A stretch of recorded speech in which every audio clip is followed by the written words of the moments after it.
प्रणाम सुंदर साथ जी। पिछले वीडियो में हमने श्री प्रकाश ग्रंथ हिंदुस्तानी को पूर्ण किया। आज हम श्री कलश ग्रंथ हिंदुस्तानी का प्रारंभ करेंगे। सुंदर साथ जी, अगर आपको यह वीडियो अच्छा लगता है तो प्लीज़ लाइक और कमेंट करें, और जो भी सुंदर साथ आपके साथ जुड़े हुए हों उन सबको भी यह वीडियो अवश्य शेयर करें। सुंदर साथ जी, जिन्होंने अब तक हमारे इस चैनल को सब्सक्राइब नहीं किया वो सब हमारे चैनल को सब्सक्राइब ज़रूर कर दें, ताकि आने वाले नए वीडियो का नोटिफिकेशन आपको तुरंत मिल जाए। राग श्री मारू। सुनियो बानी सुहागनी, होती जो अकथ भर अगम, सोवी तक कहूँ तुमको, उड़ जासी सब भरम। हे सुहागिन आत्माओं, इन दिव्य वचनों को सुनो जो अभी तक अकथ तथा अगम यानी अवर्णीय और मन की शक्ति से परे कहे गए हैं। मैं तुम्हें वह वृत्तांत सुनाऊं जिसे सुनने पर सभी भ्रांतियां मिट जाएगी। रास कया कछु सुन के, अब तो मूल अंकुर, कलश होत सबन को, नूर पर नूर सिर नूर। सतगुरु के मुखारविंद से सुने अनुसार मैंने रास का कुछ वर्णन किया है। अब तो उनकी कृपा के कारण परम धाम का मूल संबंध उदय हुआ है। यह कलश ग्रंथ संपूर्ण धर्म ग्रंथों के प्रकाश के समान सर्वोपरि रास ग्रंथ तथा उसके प्रकाश स्वरूप प्रकाश ग्रंथ के भी प्रकाश के रूप में कलश के समान प्रतिष्ठित होगा। अर्थात यह वाणी अखंड व्रजरास से परे अक्षरधाम तथा उससे भी परे अक्षरातीत परमधाम की जानकारी देने में कलश के समान श्रेष्ठ सिद्ध होगी। कथियल तो कही सुनी, पर अकथ ना एते दीन, सो तो अब जाहिर भई, जो आज्ञा थे उत्पन्न। विभिन्न कथाएं तो कहने में या सुनने में आती है, किंतु पूर्ण ब्रह्म परमात्मा की पहचान की बात आज तक अकथित रही है। सतगुरु की आज्ञा से अब वह अकथित वार्ता मेरे द्वारा प्रकट हो रही है। मुझे मेहर महबूबे करी, अंदर पर्दा खोल, सो सुख संबंधी नयन सो, कहूँ सो दो एक बोल। मेरे प्रियतम सतगुरु धनी ने मुझ पर अति कृपा की। मेरे हृदय का अज्ञान रूपी आवरण दूर कर वे स्वयं उसमें विराजमान हुए। इससे मुझे जो आनंद प्राप्त हुआ उसी प्रसंग की दो बातें मैं अपने संबंधी आत्माओं से कहता हूँ। मासुक के मोहे मिल के, करी सो दिल दे गुझ, कहे तू दे पड़ उत्तर, जो मैं पूछत हो तुझ। सतगुरु ने मेरे हृदय में बैठकर अपने दिल की गोपनीय बातें की। उस समय श्री कृष्ण जी ने उन्हें कहा, मैं तुमसे जो पूछता हूँ उसका उत्तर दो। तू कौन आई इत क्यों कर, कहाँ है तेरा वतन, नार तू कौन खसम की, दृढ़ कर कहो बचन। तुम कौन हो, इस जगत में तुम्हें कैसे आना हुआ, तुम्हारा मूल घर कहाँ है, तुम किस धनी की अर्धांगिनी हो, इन सब का उत्तर दृढ़तापूर्वक दो। तू जागत है के नींद में, करके देख विचार, विविध सारी या की कहो, इन जीमी के प्रकार। तुम जाग रहे हो या नींद में हो, विचार पूर्वक देखो और इस जगत की वास्तविकता के संबंध में विस्तार पूर्वक कहो। तब मैं पिया सो यो कहया, जो तुम पूछी बात, मैं मेरी मत माफक, कहूँगी तैसी भांत।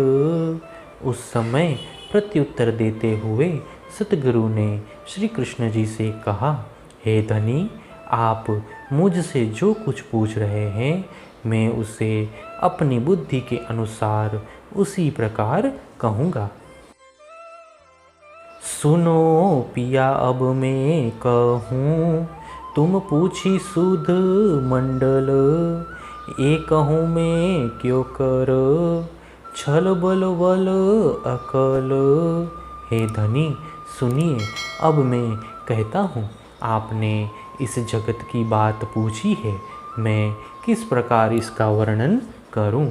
यह तो छल बल कुटिलता एवं चातुर्यपूर्ण है।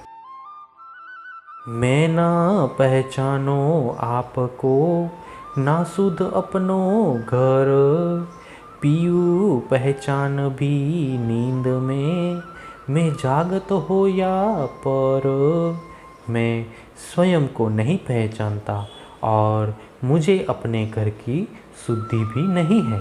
मुझे अपने धनी की पहचान भी अज्ञान रूपी नींद में ही हुई है। इस प्रकार मैं जागृत हूँ। ए मोहल रच्यो जो मंडप, सो अटक रह्यो अत्रिख, कर कर फिकर के थके, पर पाई न काहूँ रीत। मंडप की भांति बना हुआ यह ब्रह्मांड अंतरिक्ष में अटक रहा है।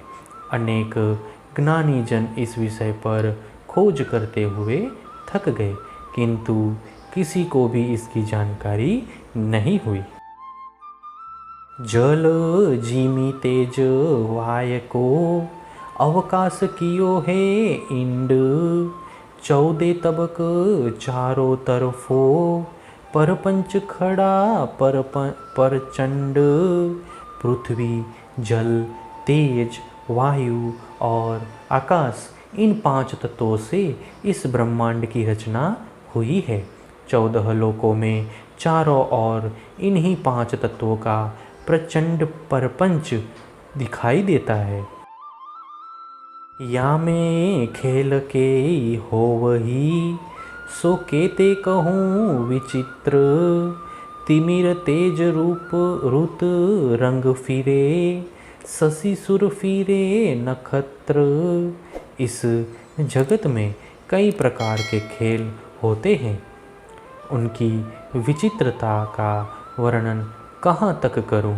यहाँ पर सूर्य, चंद्र, नक्षत्र तथा तारागण घूमते रहते हैं, जिससे दिन रात तथा विभिन्न ऋतुएं रंग बदलती रहती है।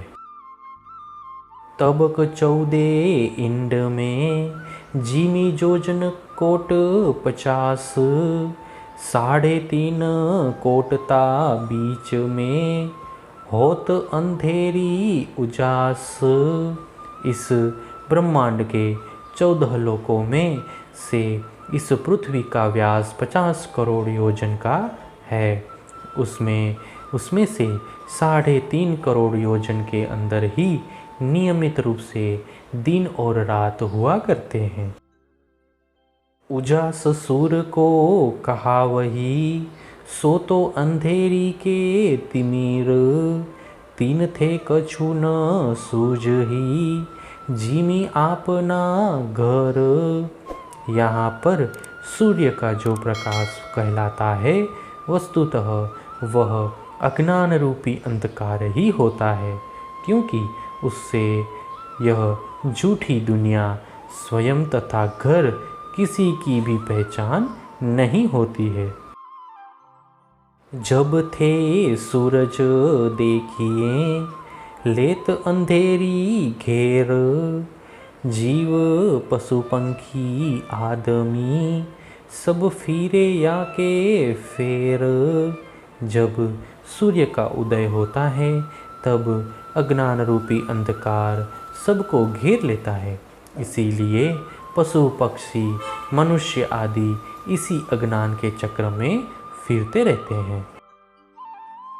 काल न देखे इन फेरे याही तिमिर के फंद, ए सूरज आँखों देखिए परे याही फंद के बंद।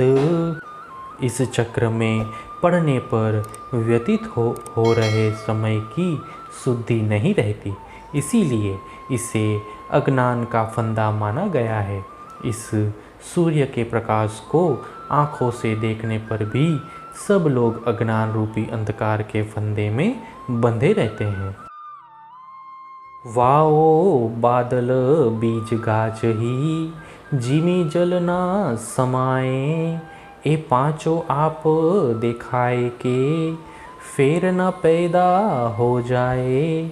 वर्षा ऋतु में वायु के प्रबल प्रवाह में बादल टकराते हैं जिससे बिजली चमकती है एवं वर्षा होती है जिसका जल पृथ्वी में नहीं समाता है। ये पांचों तत्व अपनी अपनी शक्ति प्रदर्शित कर ऐसे अदृश्य होते हैं मानो फिर कभी पैदा ही नहीं होंगे।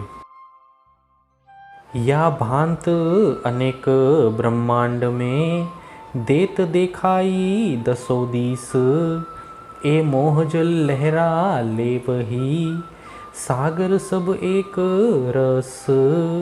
इस प्रकार ब्रह्मांड में दसों दिशाओं में अनेक प्रकार के परिवर्तन दिखाई देते हैं। इस भवसागर में मोह जल की अनेक लहरें उठती हैं और सब की सब एक रस होकर उसी में समा जाती है। ए कोहेड़ा काली रैन कहा कोई न पावे कल मूल, कहाँ कल किल्ली कुलफ जो द्वार न पाइए सूल। यहाँ पर अंधेरी रात के समान चारों ओर अज्ञान रूपी अंधकार छाया हुआ है। किसी को भी मूल परम धाम की समझ नहीं है। जब पार का द्वार ही नहीं मिल रहा है तो ताले और चाबी की जानकारी की बात ही क्या रही। सुंदर साथ जी, इसके साथ श्री कलश ग्रंथ हिंदुस्तानी के प्रकरण 1 की 20 तक की चौपाई का पाठ पूर्ण हुआ। आगे की चौपाइयों का पाठ हम नेक्स्ट वीडियो में लेंगे। प्रणाम जी।